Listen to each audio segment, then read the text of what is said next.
Hi there, the weekend's upon us and we've got a packed programme of top-class football action here on MFTV. England face Slovenia at Wembley tomorrow ahead of their World Cup qualifier against Croatia next week. And of the home nations, Scotland boss George Burley needs a win, otherwise he could well find himself out of a job by the end of the weekend. But the big story of the week, and indeed an action-packed start to the season, is the ban on Chelsea from buying players for the next 2 transfer windows. That follows a controversial signing of the midfielder Gael Kakuta from Lens 2 years ago. Here's what the papers have had to say.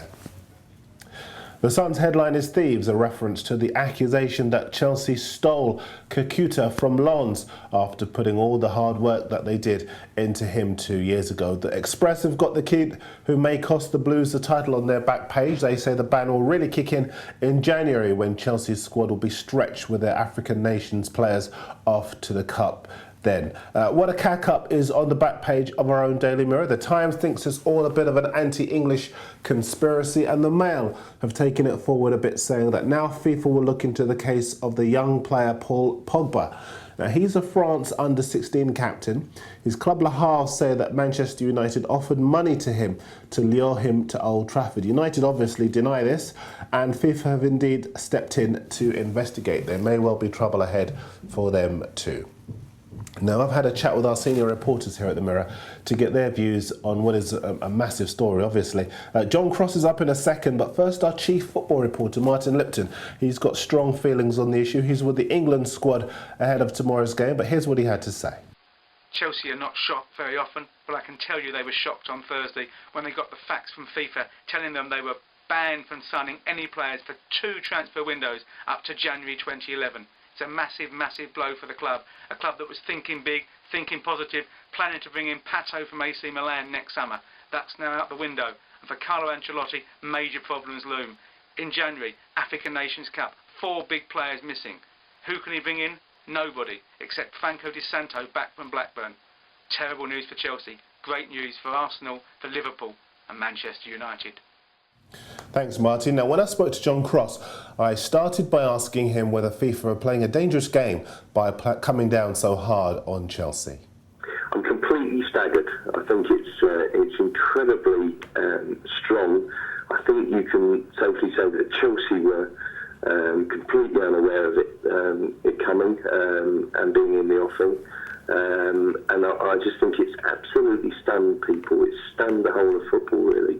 It's an incredibly strong punishment. I think it's so naive to suggest that tapping up doesn't go on all the time. I would have thought if you were a manager, and you were interested in a particular player, the first port of call you would make would be to the player's agent to see whether that player would be interested in a move, would be interested in coming to that particular club. And that must go on up and down every division at every club, right throughout the country. It's just so ridiculous to suggest not. And sometimes the call will go into the agent, sometimes directly to the player. But to suggest that every time club must speak to club, the chairman to the respective chairman, is just ridiculous. Our football reporter John Cross, who I was speaking to a bit earlier. Now, time for your messages. And Cameron Tarr thinks the ban on Chelsea by FIFA is indeed too harsh. He says here, hopefully it will be overturned. Look at Roma a couple of years ago. Yes, indeed. The Italian club Roma were given the same punishment by FIFA over the signing of the defender Felipe Mexes, but that was reduced to just 1 transfer window on appeal. We talked yesterday about the concerns surrounding racist abuse being directed at Emmanuel Adebayor when Man City faced United on September the 20th. Hannah's been on. She says here, it's only idiots who do that sort of thing. I'm a United fan and I would never do that. And Mohammed is still annoyed about the Eduardo diving affair. He says here, I'm getting fed up of this whole diving episode. The 2-game ban on Eduardo is ludicrous. Rooney took a dive in the match against Arsenal, but the only difference was that Almunia didn't have the presence of mind to pull his arms out of the way. It's double standards. Yes, indeed. Well, I spoke to John earlier. He was actually very impressed with the progress that Rooney's made as a player. Well, Rooney has matured into a really sort of good interview. He sort of talks well, he talks more responsibly, he's more relaxed. But also coming through in that, he was just saying about his determination, really, about his big year going into the Premier League title race with Manchester United, but also just about the World Cup. I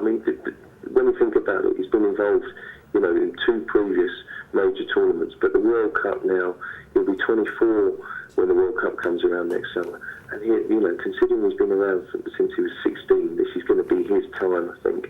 And you can see that's kind of really determination come through. He's in the form of his life. He's scoring goals for England and for Manchester United. And I think really this is such a big season for him. Thanks, chaps. Now, before we move on, make sure you tune into our website at mirrorfootball.co.uk when you can find our fantastic picture archive. Greg in the MFTV office, he's picked out a classic encounter between England and Yugoslavia, the 4-1 win back in '87. A fantastic job he's done. Make sure you tune in, mirrorfootball.co.uk. But it's not all about Capello in England this weekend. Martin Booth is from our sister paper, the Sunday Mirror. He's in the newsroom to wrap up the task facing Scotland, Northern Ireland and the Republic of Ireland this weekend. Yes, indeed, away from Wembley. Busy night of international football for many of the home nations. Let's start with Scotland. They're standing level with Macedonia at the moment in qualifying Group 9. And a huge game between those two teams at Hampden. Basically, Scotland have to win. Scotland, if they win, puts them in a good position to clinch second place in the group, especially if they can follow up with a good result against Holland, the group leaders, in the middle of the week. Looking ahead also to the Northern Ireland game. All these games, of course, will be covered in full in later editions of the Sunday Mirror newspaper. Northern Ireland's Group 3, it's really tight at the top there. The top 4 teams are covered by 5 points, and Northern Ireland will be looking for a victory away in Poland, in Katowice. That would really set them up for the latter stages of the group, because they've also got a game at home to the leaders of the group, Slovakia, next Wednesday. Turning then to the Republic of Ireland, they're away to Cyprus. Now, they did beat the Cypriots 1-0 at home in the early part of this qualification campaign, but no one in Ireland will need reminding the last time they played in Nicosia in October 2006, they ended up on the wrong end of a 5-2 defeat. So again, a big game. This is the time of the qualification series where the results really begin to matter, because we're counting down to the World Cup finals in South Africa next year. Thanks, Martin.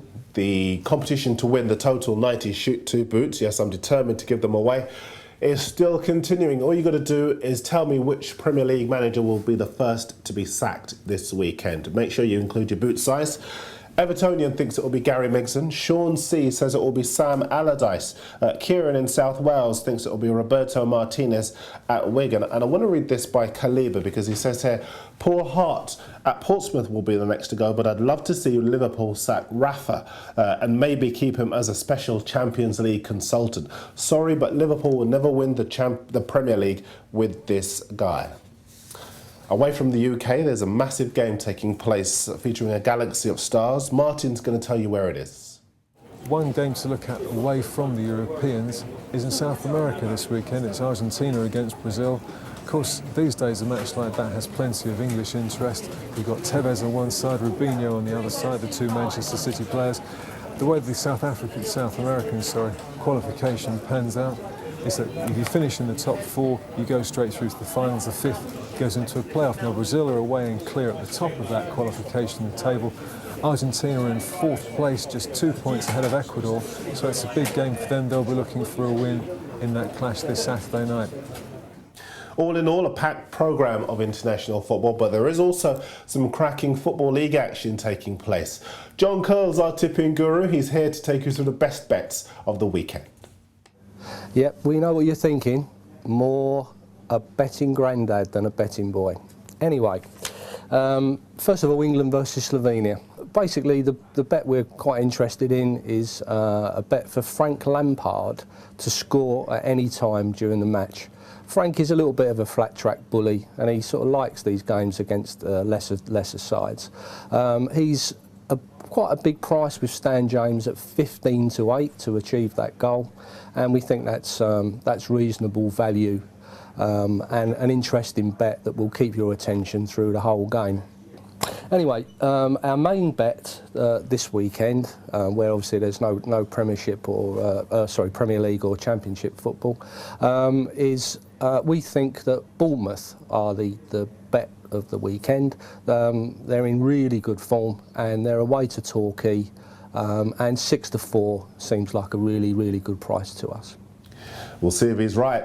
Just a couple of bits of news coming out in the last few hours, and it would appear Scotland have problems going into their game against Macedonia. The SFA chief, George Peat's taken leave of his senses and chosen the eve of the country's game to warn the coach, George Burley, that he's going to get the sack if the Scots don't qualify for the World Cup. He's also had a pop at the striker Chris Iwelumo for his miss against Norway last year, which he reckons has put Scotland in this predicament. Well done, George.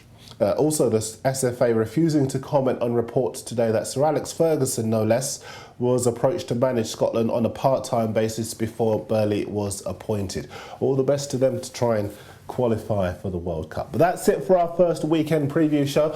Remember to stay logged on to our website at mirrorfootball.co.uk for all the latest breaking news, views and interviews. The Premier League is back next week, and so are we. But until then, enjoy your football.